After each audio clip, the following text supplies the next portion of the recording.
Pemirsa, banjir melanda beberapa wilayah di Indonesia dalam sepekan terakhir ini. Laporan-laporan daerah yang terdampak terus terjadi dan silih berganti. Kita mulai misalnya dari Kendari, Kota Cirebon, hingga Kota Padang dan sekitarnya. BMKG sendiri mengidentifikasi bahwa masih ada potensi peningkatan curah hujan di beberapa wilayah di Indonesia dalam sepekan ke depan, terhitung sejak 7 Maret 2023. Kita tampilkan data yang pertama, pemirsa. Deputi Bidang Meteorologi BMKG Guswanto mengungkapkan adanya kondisi dinamika atmosfer yang memicu peningkatan curah hujan. BMKG menyebut potensi hujan dengan intensitas sedang hingga lebat yang disertai kilat atau angin kencang berpotensi melanda sebagian wilayah Indonesia pada periode 8 sampai 14 Maret 2024. Untuk tanggal 11 sampai 14 Maret 2024, daerah yang harus waspada terhadap cuaca ekstrim adalah sebagai berikut. Kami tampilkan daerahnya, pemirsa. Nah, ini adalah beberapa daerah yang kemudian juga harus diantisipasi, sehingga Anda yang berada di kawasan ini waspadai betul dampak dari cuaca buruk. Sudah harus Anda pikirkan rute aman kemana saat tiba-tiba banjir atau juga bencana muncul. Sekali lagi, ini bukan untuk menakut-nakuti, tapi meminimalisir dampaknya atau dampak dari bencana yang terjadi. Anda bisa saksikan bahwa dari Sumatera, ada Sumatera Selatan, Lampung yang harus diwaspadai, kemudian Bengkulu.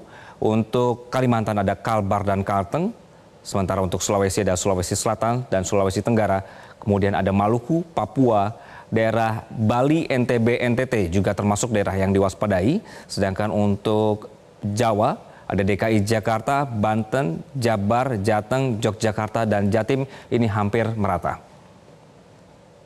Apa yang membuat cuaca ekstrim muncul di Indonesia? Kalau dari penjelasan BMKG, pemirsa, peningkatan ini dipicu oleh aktivitas Madden-Julian Oscillations atau MJO, kemudian juga fenomena gelombang Kelvin dan Rossby ekuatorial yang aktif di wilayah Indonesia.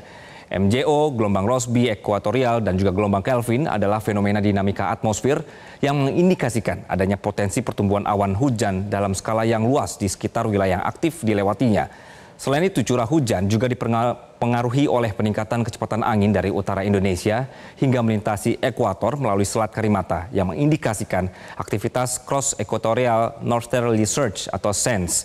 Lalu adanya fenomena super new moon atau juga fase bulan baru yang bersama dengan jarak terdekat bulan ke bumi pada tanggal 10 Maret 2024 yang berpotensi meningkatkan ketinggian pasang air laut maksimum. Kepala BMKG Dwi Kornita Karnawati memperingatkan potensi cuaca ekstrim akan terjadi pada periode peralihan musim hujan ke musim panas atau pancaroba. BMKG estimasikan waktunya berlangsung Maret sampai April 2024. Kita bergeser, pemirsa, dampak dari cuaca ekstrim ini secara ekonomi juga besar. Kita ambil salah satu contohnya adalah banjir di Demak, Jawa Tengah kemarin yang mencapai 117 miliar rupiah. Hujan lebat di daerah hulu menyebabkan debit air tinggi dan membuat 10 tanggul di Demak jebol. Kemudian di Sumbar, pemirsa, kita akan punya visualnya. Baru-baru ini terjadi banjir di Sumbar, kerugian yang tercatat untuk 3 daerah saja ini sudah mencapai 226 miliar rupiah. Angka ini akan terus bertambah setelah semua data masuk dari kabupaten dan kota yang lain di 12 daerah yang terdampak di Sumatera Barat. Direktur Tata Ruang, Petanahan dan juga Penanggulangan Bencana Kementerian Perencanaan Pembangunan Nasional atau Bappenas UK Muhammad Hussein menyebut kajian resiko terhadap cuaca ekstrim bisa mencapai di angka 1.962 triliun rupiah dan potensi kerugian ekonomi sampai di 781 miliar rupiah. Jadi pemirsa, inilah bahwa dari segi bencana yang sudah diinfokan oleh BMKG akan terjadi sampai April, Anda harus hati-hati. Jelajahi cara baru mendapatkan informasi. Download Metro TV Extend sekarang.